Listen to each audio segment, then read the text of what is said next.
The Prince and the Pauper by Mark Twain, Chapter 10, The Prince and the Toils. We left John Canty dragging the rightful prince into awful court, with a noisy and delighted mob at his heels. There was but one person in it who offered a pleading word for the captive, and he was not heeded. He was hardly even heard, so great the turmoil. The prince continued to struggle for freedom and to rage against the treatment he was suffering until John Canty lost what little patience was left in him, and raised his oaken cudgel in a sudden fury over the prince's head. The single pleader for the lad sprang to stop the man's arm, and the blow descended upon his own wrist. Canty roared out, "Thou wilt meddle, wilt thou? Thou then have thy reward." The cudgel crashed down upon the meddler's head. There was a groan, a dim form sank to the ground among the feet of the crowd, and the next moment it lay there in the dark alone. The mob pressed on, their enjoyment nothing disturbed by this episode. Presently the prince found himself in John Canty's abode, with the door closed against the outsiders. By the vague light of a tallow candle, which was thrust into a bottle, he made the main features of the loathsome den, and also the occupants of it. Two frowsy girls and a middle-aged woman cowered against the wall in one corner, with the aspect of animals habituated to harsh usage, and expecting and dreading it now. From another corner stole a withered hag, with streaming grey hair and malignant eyes. John Canty said to this one, "Terry, there's fine mummeries here. Mar them not till thou'st enjoy them. Then let thy hand be heavy as thou wilt. Stand forth, lad. Now say thy foolery again, and thou'st not forget it. Name thy name. Who art thou?" The insulted blood mounted to the little prince's cheeks once more, and he lifted a steady and indignant gaze to the man's face and said, "'Tis but ill-breeding in such as thou to command me to speak. I tell thee now, as I told thee before, I am Edward, Prince of Wales, and none other." The stunning surprise of this reply nailed the hag's feet to the floor where she stood, and almost took her breath. She stared at the prince in stupid amazement, which so amazed her ruffianly son that he burst into a roar of laughter. But the effect upon Tom Canty's mother and sisters was different. Their dread of bodily injury gave way at once to distress of a different sort. They ran forward with woe and dismay in their faces, exclaiming, "Oh, poor Tom, poor lad!" The mother fell on her knees before the prince, put her hands upon his shoulders, and gazed yearningly into his face through her rising tears. Then she said, "Oh, my poor boy, thy foolish reading hath wrought its wrongful work at last, and ta'en thy wit away. Oh, why didst thou cleave to it, when I so warned thee gainst it? Thou'st broke thy mother's heart." The prince looked into her face and said gently, "Thy son is well, and hath not lost his wits, good dame. Comfort thee. Let me to the palace where he is, and straightway will the king my father restore him to thee." "The king thy father? O my child, unsay these words that be freighted with death for thee, and ruin for all that be near to thee. Shake of this gruesome dream. Call back thy poor wandering memory. Look upon me. Am I not thy mother that bore thee and loveth thee?" The prince shook his head reluctantly, said, "God knoweth I am loath to grieve thy heart, but truly I have never looked upon thy face before." The woman sank back to a sitting posture on the floor and covered her eyes with her hands. And covering her eyes with her hands, gave way to heartbroken sobs and wailings. Let the show go on," shouted Canty. "What, Nan? What bet, mannerless wenches? Will ye stand in the prince's presence upon your knees, ye pauper scum, and do him reverence?" He followed this with another hoarse laugh. The girls began to plead timidly for their brother, and Nan said, "And thou wilt but let him to bed. Father, rest and sleep will heal his madness, prithee do."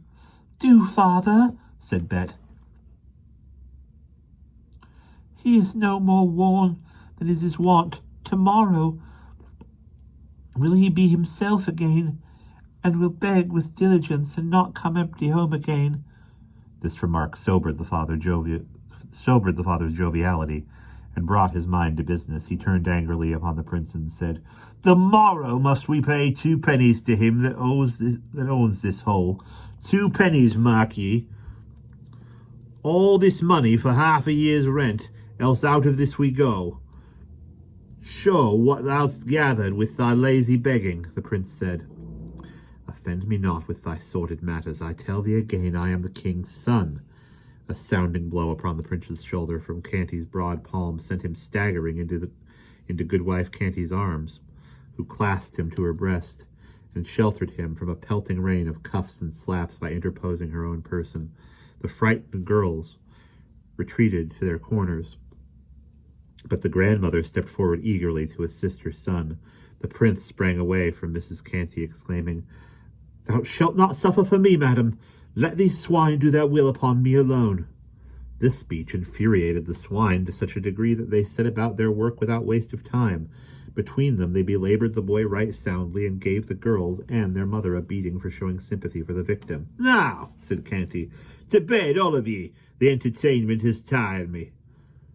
The light was put out, and the family retired. As soon as the snoring of the head of the house and the mother showed that they were asleep, the young girls crept to where the prince lay, and covered him tenderly from the cold with straw and rags, and their mother crept to him also, and stroked his hair, and cried over him, whispering broken words of comfort and compassion in his ear the while. She had saved a morsel for him to eat, but the boy's pains had swept away all appetite, at least for black and tasteless crusts. He was touched by her brave and costly defense of him, and by her commiseration, and he thanked her in very noble and princely words, and begged her to go to her sleep and try to forget her sorrows. And he added that the king his father would not let her loyal kindness and devotion go unrewarded. This return to his madness broke her heart anew, and she strained him to her breast again and again, and then went back, drowned in tears, to her bed. As she lay, thinking and mourning, the suggestion began to creep into her mind that there was an undefinable something about this boy that was lacking in Tom Canty, mad or sane. She could not describe it. She could not tell just what it was, and yet her sharp mother instinct seemed to detect it and perceive it. What if the boy was really not her son after all? Oh, absurd! She almost smiled at the idea in spite of her griefs and troubles. No matter, she found that it was an idea that would not down, but persisted in haunting her. It pursued her, it harassed her, it clung to her, and refused to be put away or ignored. At last she perceived that there was not going to be any peace until she should devise a test that should prove clearly and without question whether this lad was her son or not, and so banish these wearing and worrying doubts. Ah, yes, this was plainly the right way out of the difficulty. Therefore she set her wits to work at once to contrive the test. But it was an easier thing to propose than to accomplish. She turned over in her mind one promising test after another, but was obliged to relinquish them all. None of them were absolutely sure, absolutely perfect, and an imperfect one could not satisfy her. Evidently, she was racking her head in vain, it seemed. It seemed manifest that she must give the matter up. While this depressing thought was passing through her mind, her ear caught the regular breathing of the boy, and she knew he had fallen asleep. And while she listened, the measured breathing was broken by a soft, startled cry, such as one utters in a troubled dream. This chance occurrence furnished her instantly with a plan worth all her labored tests combined. She at once set herself feverishly, but noiselessly, to work to relight her candle, murmuring to herself, "Had I but seen him then, I should have known, since that day when he was little, that the powder burst up in his face. He hath never been startled of a sudden out of his dreams.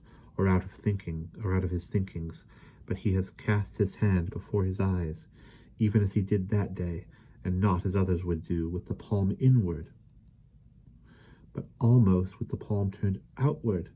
I have seen it 100 times, and it hath never varied, nor ever failed. Yes, I shall soon know now.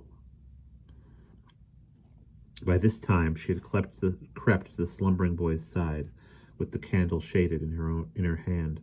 She bent heedfully and warily over him, scarcely breathing in her suppressed excitement, and suddenly flashed the light in his face, and shrank the floor by his ear with her knuckles.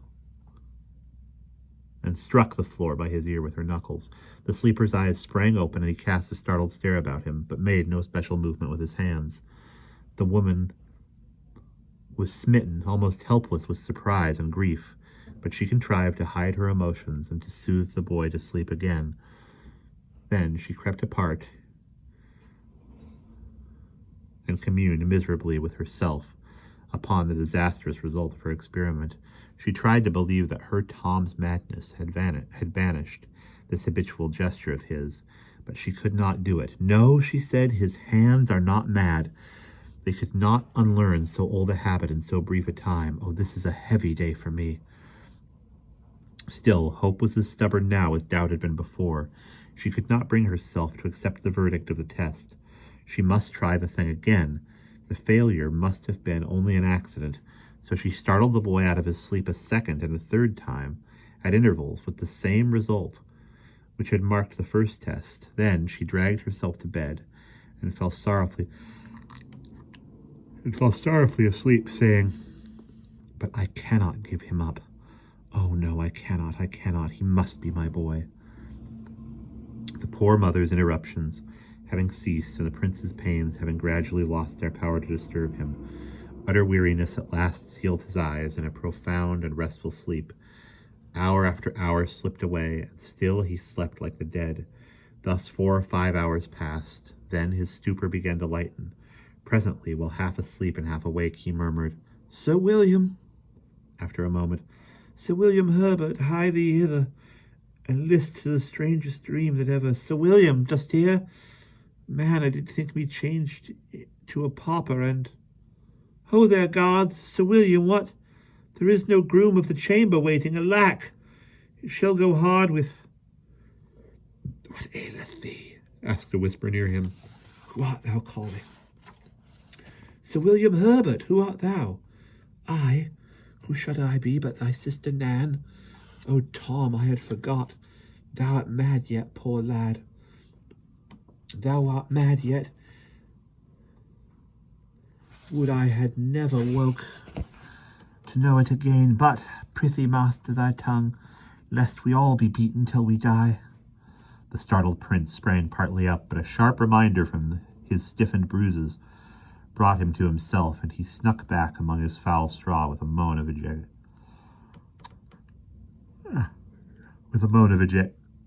and the ejaculation, "Alas, it was no dream then!" In a moment all the heavy sorrow and misery which sleep had banished were upon him again, and he realized that he was no longer a petted prince in a palace, with the adoring eyes of a nation upon him, but a pauper, an outcast, clothed in rags, a prisoner in a den fit only for beasts, and consorting with beggars and thieves. In the midst of his grief, he began to be conscious of hilarious noises and shoutings, apparently but a block or two away. The next moment there were several sharp raps at the door. John Canty ceased from snoring and said, "Who knocketh?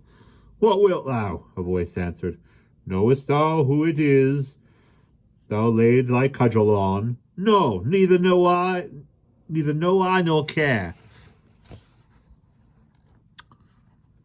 "Belike thou'lt change thy note eftsoons, and thou would save thy neck. Nothing but flight may steed thee. The man in this moment delivering up the ghost, 'tis the priest, Father Andrew." "God a mercy!" exclaimed Canty. He roused his family and hoarsely commanded, "Up with ye all, and fly, and bide where ye are, and perish." Scarcely 5 minutes later, the Canty household were in the street and flying for their lives. John Canty held the prince by the wrist and hurried him along the dark way, giving him this caution in a low voice: "Mind thy tongue, thou mad fool, and speak not our name. I will choose me a new name speedily, to throw the law dogs off the scent. Mind thy tongue, I tell thee." He growled these words to the rest of the family. "If it so chance that we be separated, let us make for London Bridge. Whoso findeth himself as far as the last linen draper's shop on the bridge, let him tarry there till the others come. Then will we flee into the Southwark together." At this moment, the party burst suddenly out of darkness into light, and not only into light, but into the midst of a multitude of singing, dancing, and shouting people, massed together on the river frontage. There was a line of bonfires stretching as far as one could see, up and down the Thames. London Bridge was illuminated, Southwark Bridge likewise. The entire river was aglow with the flash and sheen of colored lights. Constant explosions of fireworks filled the skies, with an intricate commingling of shouting and splendors, and a thick rain of dazzling sparks that almost turned night into day. Everywhere were crowds of revelers. All London seemed to be at large. John Canty delivered himself to a furious curse and commanded a retreat. But it was too late. He and his tribe were swallowed up in that swarming hive of humanity and hopelessly separated from each other in an instant. We are not considering that the prince was one of his tribe. Canty still kept his grip upon him. The prince's heart was beating high with hopes of escape now. A burly waterman, considerably exalted with liquor, found himself rudely shoved by Canty in his efforts to plow through the crowd. He laid his great hand on Canty's shoulder and said, "Nay, whither so fast, friend? Dost canker thy soul with sordid business, when all that be leal men and true make holiday?" "Mine affairs are my own, they concern thee not," answered Canty roughly. "Take away thy hand and let me pass." "Sith that is thy humour, thou'lt not pass. Till thou'st drunk to the Prince of Wales, I tell thee that," said the waterman, barring the way resolutely. "Give me the cup, then, and make speed, make speed." Other revellers were interested by this time. They cried out, "The loving cup, the loving cup! Make the sour knave drink the loving cup, else we will feed him to the fishes." So a huge loving cup was brought. The waterman, grasping it by one of the handles, and with the other bearing up the end of an imaginary napkin, presented it in due ancient form to Canty, who had to grasp the opposite handle with one of his hands and take off the lid with the other, according to ancient custom. This left the prince hand-free for a second, of course. He wasted no time, but dived among the forest of legs about him and disappeared. In another moment, he could not have been harder to find under that tossing sea of life if its billows had been the Atlantic's and he a lost sixpence. He very soon realized this fact, and straightway busied himself about his own affairs, without further thought of John Canty. He quickly realized another thing, too, to wit, that a spurious Prince of Wales was being feasted by the city in his stead. He easily concluded that the pauper lad, Tom Canty, had deliberately taken advantage of his stupendous opportunity and become a usurper. Therefore, there was but one course to pursue: find his way to the guide hall, make himself known, and denounce the impostor. He also made up his mind that Tom should be allowed a reasonable time for spiritual preparation, and then be hanged, drawn and quartered according to the law and usage of the day in cases of high treason. And that is the end of chapter 10.